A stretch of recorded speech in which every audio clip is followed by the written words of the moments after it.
Selamat datang di sejarahdunia.idn, tempat di mana sejarah bukan cuma masa lalu, tapi juga kisah yang hidup, lucu, dan kadang bikin mikir ulang. Katanya, Belanda menjajah Indonesia selama 350 tahun. Tapi kamu pernah mikir nggak, kenapa penjajahan selama itu kayaknya nggak masuk akal? Apa benar kita dijajah Belanda selama 3,5 abad? Atau ini cuma mitos sejarah yang terus diulang-ulang? Hari ini, kita akan bongkar fakta-fakta mengejutkan yang bikin kamu mikir ulang soal narasi 350 tahun penjajahan. Siap? Gaskan! Dari perdagangan ke penjajahan. Tahun 1596, pelaut Belanda yang dipimpin Cornelis de Houtman mendarat di Banten. Mereka bukan datang bawa pasukan, tapi bawa kapal dagang. Tujuannya? Dagang rempah-rempah, bukan menjajah. 4 tahun kemudian, Belanda membentuk VOC, Verenigde Oostindische Compagnie, perusahaan dagang terbesar di dunia saat itu. Nah, VOC ini awalnya cuma bisnis, tapi lama-lama mereka mulai pegang kendali politik dan militer. Tapi, tunggu dulu. VOC bukan Belanda negara. VOC adalah perusahaan swasta, bukan pemerintah. Jadi, tahun-tahun ini belum bisa dibilang penjajahan Belanda secara resmi. VOC adalah penguasa tapi bukan negara. Dari tahun 1602 hingga VOC bubar pada 1799, mereka beroperasi dengan kekuasaan super gede. Bisa bikin perjanjian, punya tentara sendiri, bahkan bisa menyatakan perang.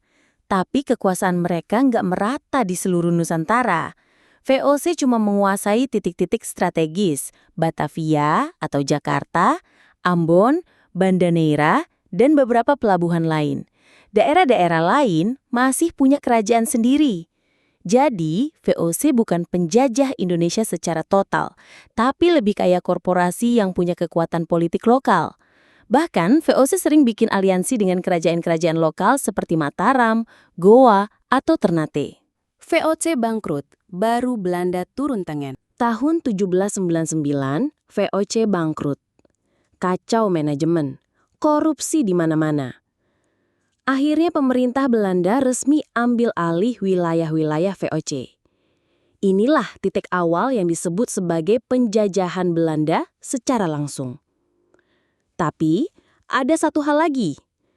Tahun 1800 sampai 1811, Belanda sibuk perang di Eropa, dan Nusantara sempat dikuasai Inggris di bawah gubernur Thomas Stamford Raffles.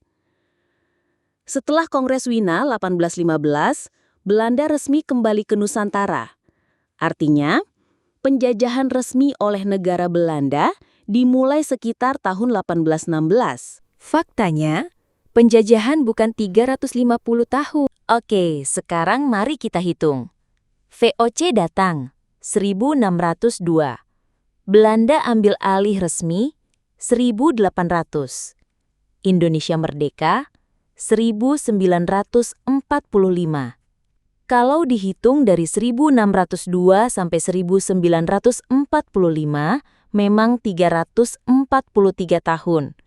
Tapi ingat, VOC bukan negara. Belanda enggak menguasai seluruh wilayah. Ada masa Inggris. Banyak daerah yang masih merdeka dan baru ditaklukkan belakangan. Artinya, penjajahan Belanda terhadap seluruh wilayah Indonesia tidak pernah berlangsung 350 tahun penuh. Jadi angka 350 tahun itu hoax? Bukan hoax, tapi penyederhanaan sejarah. Mungkin dulu angka 350 tahun dipopulerkan sebagai bentuk narasi perlawanan dan penguat identitas nasional. Presiden Soekarno sendiri sering menyebut, kita dijajah 350 tahun. Tapi, kalau dilihat dari sudut pandang akademik, sejarawan sepakat bahwa angka itu tidak akurat secara literal, tapi tetap penting secara simbolik. 350 tahun menggambarkan lama dan sulitnya rakyat Indonesia berada di bawah pengaruh asing. Jadi sekarang kamu udah tahu, Belanda tidak menjajah Indonesia selama 350 tahun penuh. Yang ada adalah proses panjang. Dari VOC, transisi ke Belanda, konflik lokal, sampai perjuangan kemerdekaan. Narasi itu penting, tapi kebenaran lebih penting. Kalau kamu suka konten sejarah kayak gini, jangan lupa like, komen, dan subscribe. Nyalain loncengnya. Sampai ketemu di video selanjutnya dari sejarahdunia.id. Tempat sejarah nggak pernah basi.